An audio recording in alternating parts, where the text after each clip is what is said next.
1558 उड़ीसा का पुरी इलाका मुगल सेना जगन्नाथ मंदिर को तोड़ने के इरादे से आगे बढ़ रही थी।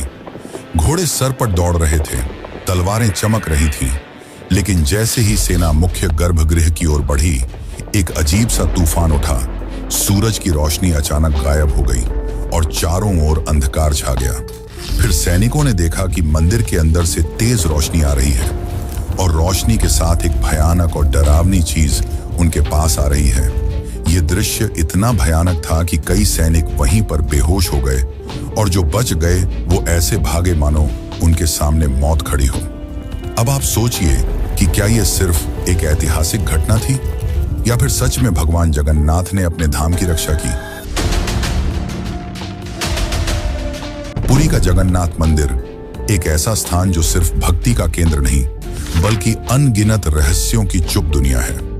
क्या आपने कभी सोचा है कि क्यों इस मंदिर का ध्वज हमेशा हवा के विपरीत दिशा में उड़ता है और क्यों मंदिर के ऊपर लगे सुदर्शन चक्र हर दिशा से ऐसा लगता है मानो आपको ही देख रहा हो। यहाँ तक कि प्रसिद्ध किताब भविष्य मलिका में इस मंदिर को लेकर कलयुग की कई भविष्यवाणियां की गई हैं जो कि सारी की सारी सच हुई हैं। इनमें सबसे प्रसिद्ध है कोविड-19 यानी कि कोरोना की घटना। इस किताब में लिखा गया था कि जब मंदिर का सबसे पुराना पेड़ गिर जाएगा तब एक भयानक महामारी आएगी और यह पूरी तरह सच भी हुई। यह सिर्फ एक घटना नहीं, ऐसी और भी कई घटनाएं हैं जो सच हुई हैं और सारी आपको चौंका देंगी। इस मंदिर के अंदर ऐसे और भी कई अनसुने और खतरनाक रहस्य छुपे हुए हैं जो आपके होश उड़ा देंगे। और सबसे बड़ा रहस्य है ब्रह्म पदार्थ का, यानी कि श्री कृष्ण का दिल। माना जाता है कि इस मंदिर में श्री कृष्ण का दिल आज भी मौजूद है, जिसे हर 12 साल में पुरानी मूर्ति से निकालकर नई मूर्ति में डाला जाता है और यह प्रक्रिया काफी महत्वपूर्ण है। इस दौरान अगर कोई श्री कृष्ण के दिल को देख ले तो वह तुरंत मर जाता है, जिसकी कई घटनाएं हमारे सामने आती हैं। पिछले 800 सालों से इस मंदिर का ध्वज हर रोज बदला जाता है और कहा जाता है कि अगर इसे एक भी दिन न बदला गया तो मंदिर को 18 सालों के लिए बंद करना होगा। और जब अंग्रेज आए तो उन्होंने इस प्रक्रिया को अंधविश्वास बताकर रोकने की कोशिश की, लेकिन फिर उनके साथ जो हुआ वो जानकर आप चौंक जाएंगे। इस मंदिर के मुख्य प्रवेश द्वार में 22 सीढ़ियां हैं जिन्हें पार करना होता है, लेकिन इनमें से तीसरी सीढ़ी पर पैर रखना सख्त मना है। पर आखिर ऐसा क्यों है और क्या होगा यदि आपने तीसरी सीढ़ी पर पैर रख दिया? फिर आती है मंदिर की रसोई, जहां 7 बर्तनों में एक साथ प्रसाद पकता है। पर नीचे की आंच से ऊपर वाला बर्तन पहले कैसे पक जाता है? क्या मंदिर की रसोई विज्ञान के नियमों को भी चुनौती देती है? ऐसे ही और भी न जाने कितने चौंकाने वाले रहस्य। ये सिर्फ एक मंदिर नहीं, ये एक ऐसा तीर्थ है जहां धर्म, विज्ञान, वास्तु और चमत्कार चारों एक साथ खड़े हैं, जहां श्रद्धा सिर्फ पूजा नहीं बल्कि रहस्यों से सामना करने की तैयारी है। तो क्या आप तैयार हैं एक ऐसे सफर के लिए जहां हर अध्याय आपको चौंकाएगा, हर रहस्य आपके विश्वास को चुनौती देगा और हर जवाब एक नए सवाल को जन्म देगा? चलिए चलते हैं जगन्नाथ मंदिर की उस रहस्यमयी यात्रा पर, जहां भगवान खुद हर सवाल का उत्तर है।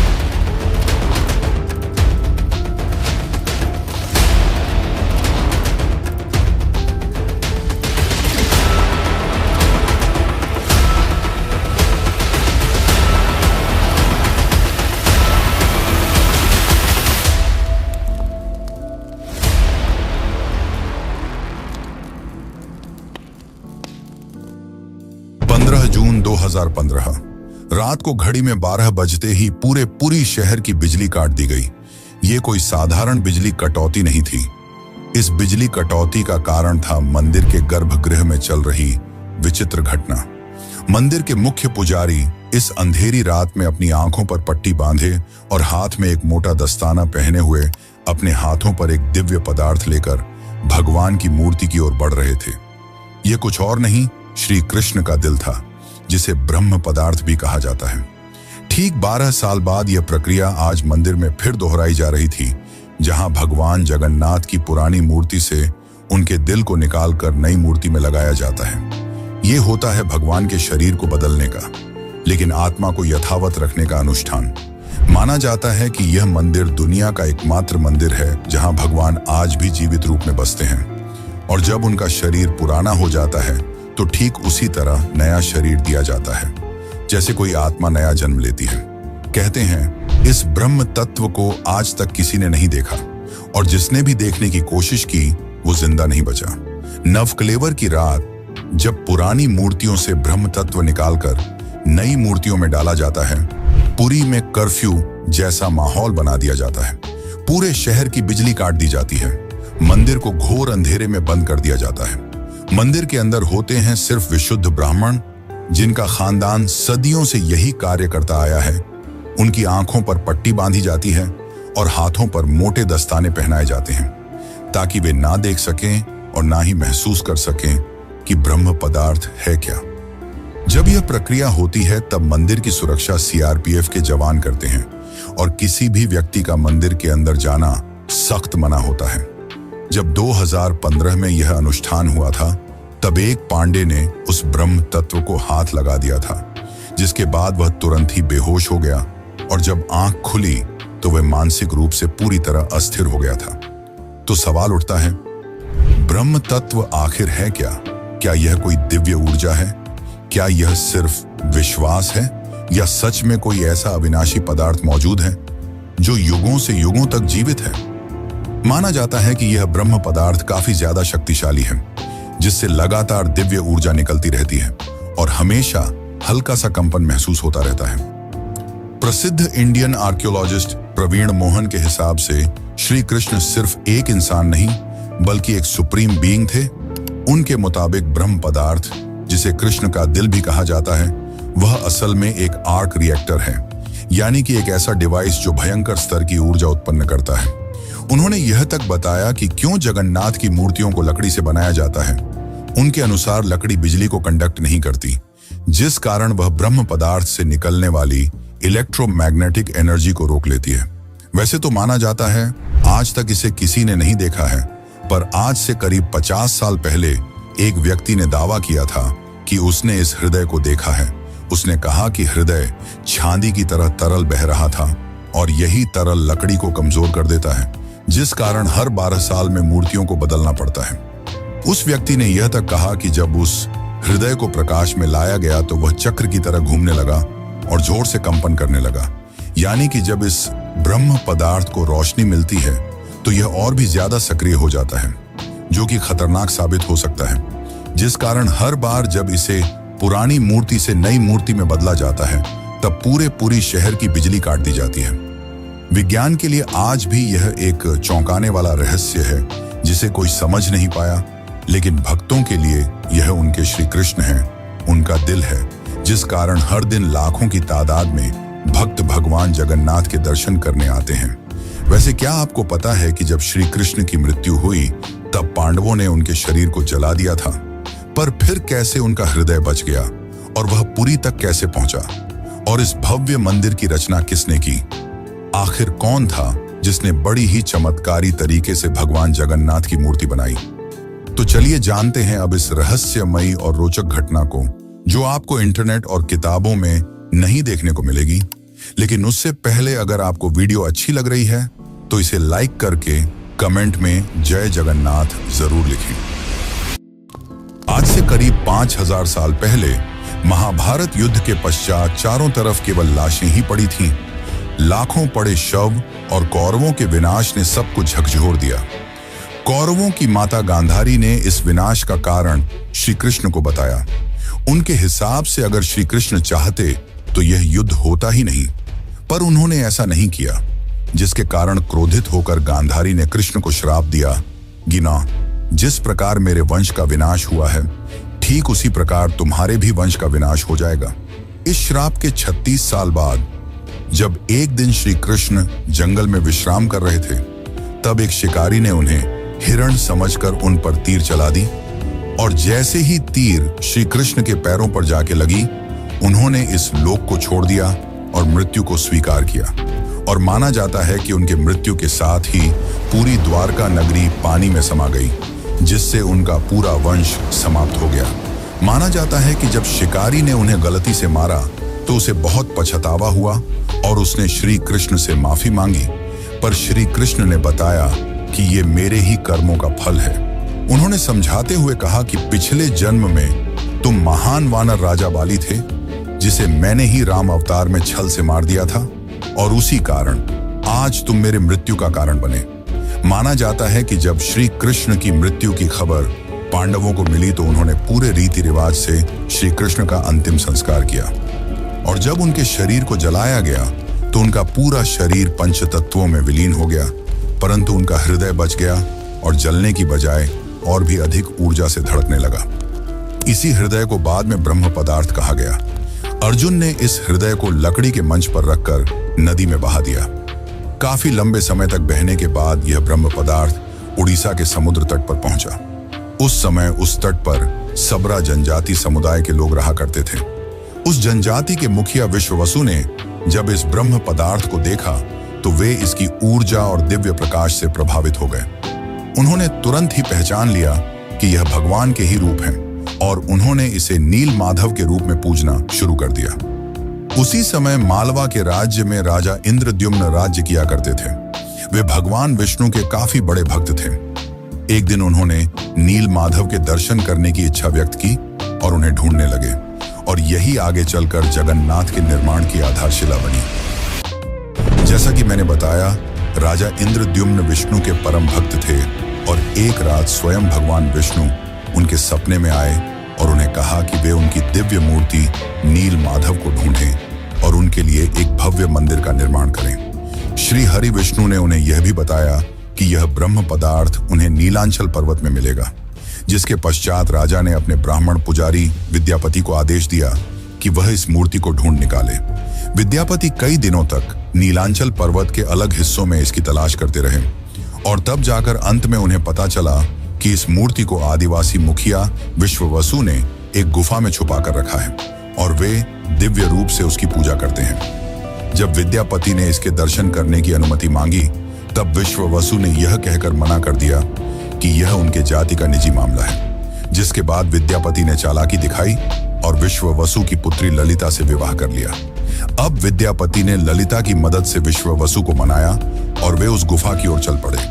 जैसे ही विद्यापति ने उस नील माधव की मूर्ति को देखा, वे उसकी ऊर्जा से काफी ज्यादा प्रभावित हुए, और उन्होंने तुरंत ही यह बात राजा इंद्रद्युम्न को बताई।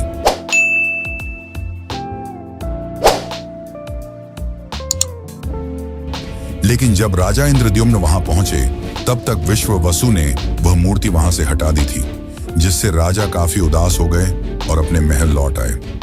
इसके बाद फिर से रात में भगवान विष्णु उनके सपने में आए और कहा कि पुरी के तट पर एक बड़ा नीम का पेड़ बहकर आएगा, तुम उस पेड़ से मेरी नई मूर्ति बनाना। वह पेड़ काफी बड़ा था, जिसे उठाना आसान नहीं था। आखिर में जैसे तैसे वे पेड़ को महल तक ला पाए, लेकिन अब सवाल यह था कि इनसे भगवान की मूर्ति कौन बनाएगा। बहुत से कारीगरों ने इस पेड़ से मूर्ति बनाने की कोशिश की, लेकिन सब असफल रहे। उन्होंने कहा कि पेड़ इतना ज्यादा मजबूत है कि हमारे छेनी हथौड़ी का उस पर कोई असर नहीं हो रहा। यह सुनकर राजा काफी परेशान हो गए। तभी एक दिन भगवान विश्वकर्मा एक बूढ़े साधु के रूप में वहां पधारे और उन्होंने कहा कि वे ये मूर्ति 21 दिनों में बनाकर देंगे। राजा काफी प्रसन्न हुए, पर उस बूढ़े आदमी ने एक शर्त रखी। उसने कहा कि मैं एक कमरे में बंद रहकर 21 दिनों में यह मूर्ति बनाऊंगा, और तब तक कोई भी इस कमरे का न तो दरवाजा खोलेगा और न ही कोई अंदर आएगा। राजा ने उसकी यह शर्त स्वीकार की और फिर मूर्ति बनाने का कार्य शुरू हुआ। दरवाजा बंद किया गया और कक्ष से छेनी हथौड़ी की आवाजें आने लगी, लेकिन 15 दिनों बाद अचानक से छेनी हथौड़ी की आवाज आना बंद हो गई। महाराज की रानी गुंडीचा काफी चिंतित हो गईं और महाराज को कहा कि हमें दरवाजा खोलकर देखना चाहिए। शायद वह वृद्ध व्यक्ति भूख और प्यास की वजह से मर तो नहीं गया होगा। राजा ने शुरुआत में तो मना किया, पर बाद में वे इसके लिए मान गए और दरवाजा खोल दिया। लेकिन जब दरवाजा खुला तो सभी हैरान रह गए। वह वृद्ध व्यक्ति गायब हो चुका था और पीछे केवल 3 अधूरी मूर्तियां थीं। राजा को यह देखकर काफी दुख हुआ, क्योंकि उनकी शर्त तोड़ने की वजह से भगवान की मूर्तियां आधी रह गईं। जगन्नाथ भगवान के हाथ और पैर अधूरे थे, बलराम और देवी सुभद्रा की मूर्तियां भी अधूरी थीं। जब राजा मूर्ति के पास गए तब उन्हें दिल की धड़कन महसूस हुई और मूर्ति के अंदर से एक दिव्य आवाज आई, जिसने राजा को बताया कि श्री कृष्ण का हृदय इस मूर्ति के अंदर है। राजा ने इन मूर्तियों को स्थापित किया और आज यही अधूरी मूर्तियां भगवान जगन्नाथ के रूप में पुरी में पूजी जाती हैं। वैसे दोस्तों, आपको एक बात बता दूं, जो हो रहा है वह पहले ही लिखा जा चुका है और जो लिखा गया है वही होकर रहेगा। ये कोई फिल्मी डायलॉग नहीं, बल्कि पुरी के भक्तों की आस्था और सच्चाई है भविष्य मालिका की। तो चलिए जानते हैं उन भविष्य मालिका की घटनाओं को जो आज सच साबित हो रही हैं। मित्रों, इस मंदिर का इतिहास और वर्तमान एक भविष्यवाणी से जुड़ा हुआ है। भविष्य मालिका एक दिव्य ग्रंथ है जिसे लगभग 500 साल पहले ओडिशा के महान संत आचार्य महाप्रभु अच्युतानंद ने लिखा था। कहा जाता है कि वे पंचसखा यानी भगवान जगन्नाथ के 5 दिव्य सेवकों में से एक थे, जिन्होंने भगवान के आदेश पर कलयुग की कई घटनाओं को पहले ही देख लिया था। यह ग्रंथ ओडिया भाषा में लिखा गया है और इसकी पंक्तियां कविता के रूप में हैं, जैसे किसी गूढ़ रहस्य का संकेत दे रही हूं। आइए हम आपको बताते हैं भविष्य मालिका की कुछ चौंकाने वाली भविष्यवाणियां जो जगन्नाथ मंदिर और कलयुग के अंत से जुड़ी हुई हैं। इस ग्रंथ की सबसे चौंकाने वाली भविष्यवाणी 4 साल पहले काफी ज्यादा वायरल हुई थी, जब लोगों ने दावा किया कि इसमें कोरोना महामारी का वर्णन भी है। नाना रोग आसीबा, गोटे बड़ा व्याधि, लोका घरे रहीबे, बाहर कुना जीबा, अर्थात अनेकों रोग आएंगे, एक बड़ा रोग फैलेगा, लोग घरों में बंद रहेंगे, बाहर नहीं निकल पाएंगे। अब ये पंक्तियां किसी भी सामान्य रीडर को 2020 की कोविड-19 महामारी की याद दिला देती हैं। पुरी और ओडिशा में कई संतों और विद्वानों ने इसे भविष्य मालिका की सटीक भविष्यवाणी माना। इस किताब की एक और बात, इसमें जिक्र किया गया है कि मंदिर परिसर के ऊपर जो कपड़ा है उसमें आग लगने की घटना का उल्लेख मिलता है। कुछ साल पहले पहली बार त्रिदेव के वस्त्र में आग लगी थी। इस घटना के बाद कलयुग के अंत के बारे में एक बार फिर से बातें होने लगी। कहते हैं कि पापनाश एकादशी के दिन जगन्नाथपुरी मंदिर में एक अखंड महादीप जलाया गया था, लेकिन अचानक तेज हवा चली और झंडा उड़कर दीपक के ऊपर चला गया, जिससे मंदिर के झंडे में आग लग गई। यह घटना 19 मार्च 2020 को हुई थी। कहा जाता है कि दूसरे मंदिरों की तरह जगन्नाथ मंदिर के गुंबद पर कभी कोई पक्षी नहीं बैठता और ना ही इस पर कोई प्लेन या हेलीकॉप्टर उड़ता है, लेकिन जुलाई 2020 के बाद से मंदिर के गुंबद पर गिद्ध, चील और बाज को देखा गया था। ये पक्षी मंदिर के गुंबद, स्तंभ और नील चक्र पर भी बैठे थे। ऐसे में दुनिया के महाविनाश की भविष्यवाणी एक बार फिर से चर्चा में आ गई थी। भविष्य मालिका के अनुसार जब कलयुग का अंत करीब होगा तो भगवान जगन्नाथ मंदिर का नील चक्र यानी सुदर्शन चक्र तूफान से टेढ़ा हो जाएगा। मई 2019 में समुद्री तूफान फानी के कारण यह विशालकाय चक्र टेढ़ा हो गया था। ऐसे ही और भी कई भविष्यवाणियां हैं जो सच हो चुकी हैं और कई प्रसिद्ध भविष्यवाणियां हैं जो आने वाले को लेकर की गई हैं। 3 रथ यात्राएं एक साथ रुकेंगी, नदियां उल्टी दिशा में बहेंगी, ब्रह्म तत्व मंदिर से गायब हो जाएगा और फिर में अंत में आएंगे भगवान के आखिरी अवतार कल की। अब दोस्तों, आप ही सोचिए कि क्या यह महज संयोग है या सच में आचार्य अच्युतानंद को भविष्यदर्शी शक्तियां प्राप्त थीं। अगर उन्होंने आज से सैकड़ों साल पहले ऐसी बातें लिख दी जो अब सच हो रही हैं, तो क्या हमें उनकी बाकी भविष्यवाणियों को भी गंभीरता से लेना चाहिए? भविष्य मालिका कोई साधारण ग्रंथ नहीं, बल्कि वो कायनात का रोड मैप है जिसे बस समझने की जरूरत है। वैसे आपकी जानकारी के लिए बता दूं कि सन 1558 में मुगल सेना ने मंदिर को तोड़ने की कोशिश की। फिर उनके साथ जो हुआ वो चौंकाने वाला था और इस घटना को पहले ही भविष्य मालिका में लिख दिया गया था। और साथ ही भविष्य मालिका में अंग्रेजों को लेकर भी यह कहा गया था कि गोरे आएंगे और मंदिर को बंद कराने की कोशिश करेंगे।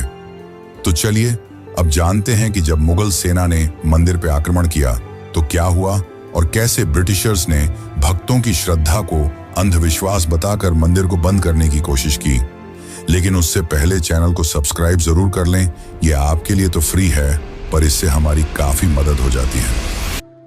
सन 1558 उड़ीसा के पुरी इलाके में घना अंधकार छाया हुआ था, पर वो अंधकार आसमान में नहीं, लोगों के मन में था। क्योंकि इस बार कोई साधारण लुटेरा नहीं, मुगल सेना खुद मंदिर को गिराने के इरादे से आ रही थी। कला पहाड़ नाम का अफगान जनरल, जो तब बंगाल का गवर्नर था, उसकी क्रूरता इतनी बदनाम थी कि उसका नाम सुनकर ही लोग कांप उठते थे। कहा जाता है कि वो सनातन धर्म और मंदिरों से विशेष नफरत रखता था। उस दिन उसकी फौज पूरी ताकत के साथ पुरी की ओर बढ़ी। घोड़े सर पर दौड़ रहे थे, तलवारें लहराई जा रही थीं और मंदिर की शांति में एक भयंकर आंधी की आहट आने लगी। जैसे ही सैनिक मुख्य गर्भगृह की ओर बढ़े, अचानक मौसम बदल गया। तेज हवाएं चलने लगीं, आकाश काला पड़ गया, सूरज की रोशनी एकदम गायब हो गई और मंदिर के चारों ओर एक रहस्यमयी घना अंधेरा छा गया। मंदिर के भीतर से एक चमकती हुई रोशनी निकली, जो किसी इंसान की नहीं थी। ये रोशनी जैसे ही बाहर आई, पूरा मैदान एकाएक शांत हो गया। सैनिकों में अफरा तफरी मच गई, कुछ बेहोश हो गए, कुछ उल्टा भागने लगे। बिना एक भी तलवार चले कला पहाड़ की पूरी फौज पीछे हट गई। आज भी पुरी की लोक कथाओं में यह कथा सुनाई जाती है कि जब भगवान की मर्यादा पर वार होता है तो वो खुद प्रकट होकर अपने धाम की रक्षा करते हैं। अब दूसरी घटना की बात करते हैं, जो है अंग्रेजों का विरोध और रथ यात्रा का संघर्ष। जब 1803 में अंग्रेजों ने पुरी पर कब्जा किया, तब उन्होंने कई प्राचीन मंदिरों की संपत्तियों और अधिकारों को छीन लिया। लेकिन पुरी का श्री जगन्नाथ मंदिर एक ऐसा स्थान बना जहां जनता ने कभी भी नियंत्रण नहीं छोड़ा। ब्रिटिश अधिकारियों को मंदिर की अलौकिक घटनाएं और भक्तों की श्रद्धा समझ नहीं आती थी, इसीलिए उन्होंने इन्हें सुपरस्टिशन कहकर मजाक बनाना शुरू कर दिया। सन 1805 में ब्रिटिश कलेक्टर मिस्टर हंटर ने पुरी मंदिर के रिचुअल्स को इरेशनल और बारबैरिक कहा। बात तब और बिगड़ी जब सन 166 में ब्रिटिश प्रशासन ने पुरी की रथ यात्रा को बंद करवाने की साजिश रची। उन्होंने यह तर्क दिया कि रथ यात्रा के दौरान भीड़ अनियंत्रित हो जाती है और यह प्रशासनिक खतरा है। पर यह फैसला पूरे उड़ीसा में जन आंदोलन का कारण बन गया। लाखों लोग सड़कों पर उतर आए, मठों, आचार्यों और गांवों ने खुलकर विरोध किया। रथ यात्रा का रथ निर्माण कार्य लोगों ने खुद शुरू कर दिया, यह कहते हुए कि अगर भगवान नहीं चलेंगे तो हम भी नहीं चलेंगे। इस जनता के दबाव और आक्रोश के चलते ब्रिटिश सरकार को पीछे हटना पड़ा और 1964 में फिर से रथ यात्रा की अनुमति दी गई। इसके बाद अंग्रेजों ने कभी पुरी मंदिर के अंदरूनी मामलों में दखल नहीं दिया। अब चलिए आपको बताते हैं जगन्नाथ की तीसरी सीढ़ी का रहस्य, जिसे यमलोक का द्वार भी कहा जाता है। वैसे तो इस मंदिर में 22 सीढ़ियां हैं, पर सबसे खास है तीसरी सीढ़ी, क्योंकि इसमें पैर रखना उचित नहीं माना जाता। धार्मिक कथाओं के अनुसार इस तीसरी सीढ़ी को यमशिला कहा जाता है और कहा जाता है कि जो भी मनुष्य इस तीसरी सीढ़ी पर पैर रखता है, उसके पुण्य शून्य हो जाते हैं और उसे यमलोक जाना पड़ता है। दरअसल एक बार यमराज जी भगवान जगन्नाथ के पास पहुंचे और उनसे कहा कि भगवान, भक्त जैसे ही आपके दर्शन करते हैं उनके सारे पाप मिट जाते हैं, और अगर ऐसा ही चलता रहा तो सभी व्यक्ति जगन्नाथपुरी के दर्शन करके पापों से मुक्त हो जाएंगे, जिससे यमलोक में कोई नहीं आएगा। तब भगवान जगन्नाथ ने कहा कि तुम इस मंदिर की तीसरी सीढ़ी पर अपना स्थान ग्रहण कर लो, और जो भी इस मंदिर की तीसरी सीढ़ी पर पैर रखेगा उसके पुण्य शून्य हो जाएंगे और उसे यमलोक जाना पड़ेगा। और तभी से इस सीढ़ी को यमशिला कहा जाता है, क्योंकि इसमें यम का वास है। अब अगर हम पुरी मंदिर के ऊपर लगे सुदर्शन चक्र की बात करें, तो देखने वालों ने यह दावा किया है कि इस सुदर्शन चक्र को आप मंदिर के किसी भी कोने से देखोगे तो ऐसा लगेगा मानो आपको ही देख रहा हो। मतलब इससे जिस भी दिशा से देखो यह सामने की ओर ही दिखता है। इसे आम भाषा में आर्टिफिशियल इल्यूजन कहा जाता है, पर यह आज भी विज्ञान के परे है कि कैसे इतने भारी चक्र को मंदिर के ऊपर लगाया गया और कैसे उस समय के लोगों ने यह आर्टिफिशियल इल्यूजन बनाया जिससे चक्र हमेशा सामने की ओर दिखता है। इसे आज भी विज्ञान नहीं समझ पाया, पर भक्तों के अनुसार यह श्री कृष्ण का चक्र है जिसे उन्होंने इस दुनिया की रक्षा के लिए इस मंदिर में स्थापित किया है। और भविष्य मालिका की एक और पंक्ति के हिसाब से जब यह मंदिर समुद्र के अंदर समा जाएगा तब कलयुग अपने अंतिम चरण पर होगा और तब आएंगे विष्णु के आखिरी अवतार कल्कि। अब जानते हैं पुरी के रसोई घर के बारे में। जगन्नाथ पुरी का रसोई घर दुनिया की सबसे बड़ी और सबसे रहस्यमयी रसोई है, जिसके अनोखे तथ्य और परंपरा भक्तों को आश्चर्यचकित कर देती है। और रसोई का सबसे बड़ा रहस्य यह है कि यहाँ भोजन 7 मिट्टी के बर्तनों में बनाया जाता है और हर एक बर्तन को एक के ऊपर एक रखा जाता है। और स्वाभाविक है कि सबसे नीचे के बर्तन में ज्यादा आंच आ रही है तो उसे सबसे पहले पकना चाहिए, लेकिन पुरी में ऐसा नहीं होता। ये चौंकाने वाली बात है कि 7 बर्तनों में जो सबसे ऊपर होता है उसका खाना पहले पकता है, जो विज्ञान के सारे तथ्यों को गलत साबित करता है। यहाँ भोजन बनाने का कार्य केवल सेवायत ब्राह्मणों द्वारा किया जाता है और किसी भी बाहरी व्यक्ति को इसमें प्रवेश की अनुमति नहीं होती। इस पवित्र रसोई में किसी प्रकार के आधुनिक ईंधन या गैस का उपयोग नहीं किया जाता, बल्कि केवल लकड़ी के चूल्हे पर पारंपरिक विधि से प्रसाद बनाया जाता है। पुरी मंदिर में रोजाना लगभग 50,000 से 2 लाख लोगों तक को महाप्रसाद बांटा जाता है। लेकिन चमत्कार देखो, कभी भी खाना बर्बाद नहीं होता और कभी भी कम नहीं पड़ता।